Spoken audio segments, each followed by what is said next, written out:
오늘 우리가 함께 볼 하나님의 말씀은 예레미야 48장 7절입니다. 예레미야 48장 7절 말씀 제가 봉독하겠습니다.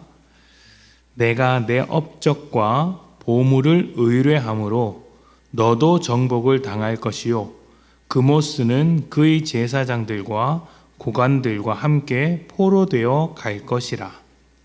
아멘. 예레미야는 이스라엘이라는 나라가 멸망하는 이야기이기 때문에 또 멸망을 앞두고 있는 이스라엘 사람들에게 말씀을 전하는 그런 이야기이기 때문에 계속해서 고통이라는 주제가 또 좌절과 이렇게 고난이라는 주제가 반복해서 나오게 됩니다. 그리고 우리에게는 이 고통과 고난이 어떤 의미로 다가오는지 그 속에서 하나님의 일하심을 어떻게 찾아낼 수 있는지를 한 번 더 생각해 보는 시간이 되고 있죠. 그런데 이런 고통을 좋아하는 사람은 없을 것입니다. 마음이든 몸이든 고통을 당하면 굉장히 괴롭습니다. 그래서 우리는 가급적 고통을 줄이기 위해 노력을 하는데 이 노력하는 것도 고통스러운 일이라 참 난감합니다. 우리의 인생이 어렵게 느껴지는 이유가 바로 이런 것에 있지 않나 하는 생각이 듭니다. 모두가 피하고 싶은 고통인데 가만히 생각해 보면 이 고통이 절대적으로 필요한 순간들도 있습니다. 예를 들면 몸이 아픈 환자에게 고통은 어디가 아픈지 알려주는 신호와도 같습니다.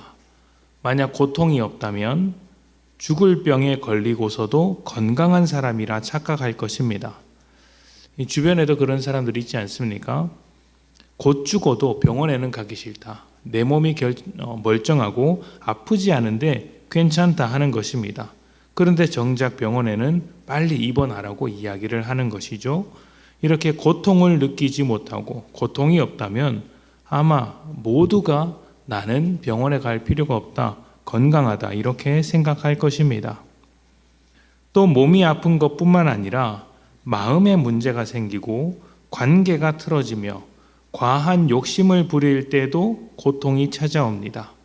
그리고 그 고통을 느끼면 전부 그런 것은 아니겠지만 우리는 본능적으로 무엇인가 잘못되었다는 것을 깨닫게 됩니다. 그리고 자신을 돌아보면서 내가 이런 것을 고쳐야겠다 라고 하고 한 걸음 더 나아가게 되죠. 이스라엘 사람들은 자기들의 죄로 하나님의 심판, 하나님의 진노를 받았고 나라가 멸망하게 되었습니다. 이것은 아주 고통스러운 순간이죠.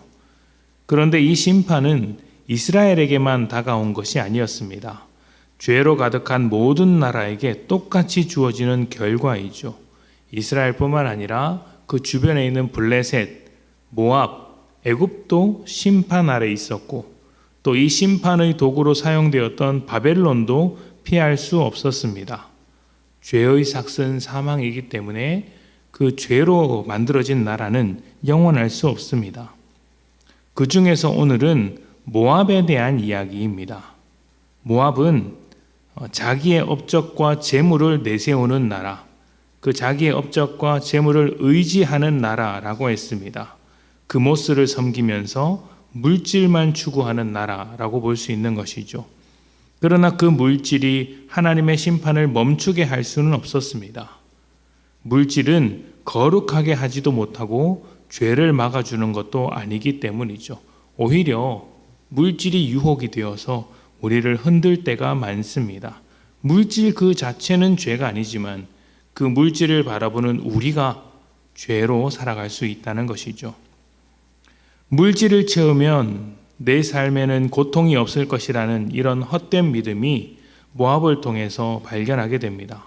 물질이 있으나 없으나 내가 잘못하고 있으면 고통은 그 잘못한 것을 고치기 위해 나타나게 됩니다. 하나님의 간섭하심이 물질에 사로잡혀 있는 우리의 삶을 두드리는 것이죠. 그렇다면 찾아오는 고통 앞에서 우리는 어떻게 해야 할까요? 세 가지 반응을 할 수 있습니다. 첫째는 좌절하는 것입니다. 내게 찾아오는 고통을 어떻게 할 수 없으니 좌절하고 포기하는 것입니다. 이렇게 되면 스스로의 인생을 낭비하고 버리게 됩니다. 고통으로부터 자유하게 되는 것이 아니라 고통을 모른 척 스스로를 속이게 되는 것이죠. 또 다른 반응은 회피하는 것입니다. 내 잘못이 아니다. 세상 잘못이다. 다른 사람 때문이다. 하나님 때문이다. 이렇게 하는 것입니다. 그러나 이것도 정답이 될 수는 없습니다. 실제로 내 잘못이 아닐 수도 있습니다. 나는 잘못이 없고 정말 다른 사람 때문에, 세상 때문에 일어난 고통일 수도 있죠. 그렇다고 세상을 원망해봐야 바뀌는 것은 없습니다. 가장 확실한 것은 내가 성장해야 하는 것이죠.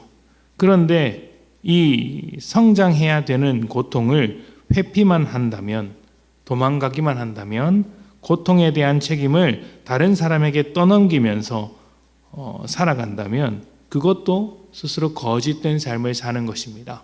나는 문제없다. 나는 괜찮다. 이것도 거짓말이죠. 마지막은 고통을 인정하고 받아들이는 것입니다.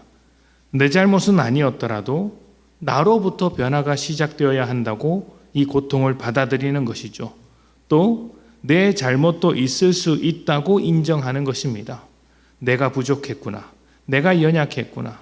내가 실수했구나. 내가 품지 못했구나. 이렇게 인정하는 것은 사실 쉬운 일이 아닙니다. 고통을 받아들이는 것은 굉장히 괴로운 일이죠. 왜냐하면 내가 쓸모없었던 인간이라는 것을, 내가 죄인이라는 것을 스스로 인정해야 하기 때문이죠. 그러나 이것을 인정한다면, 고통이 나의 것이라는 것을 인정하게 된다면 그 자리는 새로운 시작이 될 수 있습니다. 나의 연약함을 고쳐나갈 수 있는 변화의 시작이죠. 여러분, 이스라엘이 멸망당할 때, 고통당할 때 하나님은 방관하지 않으셨습니다. 너는 내 백성이다. 나는 너를 포기하지 않는다.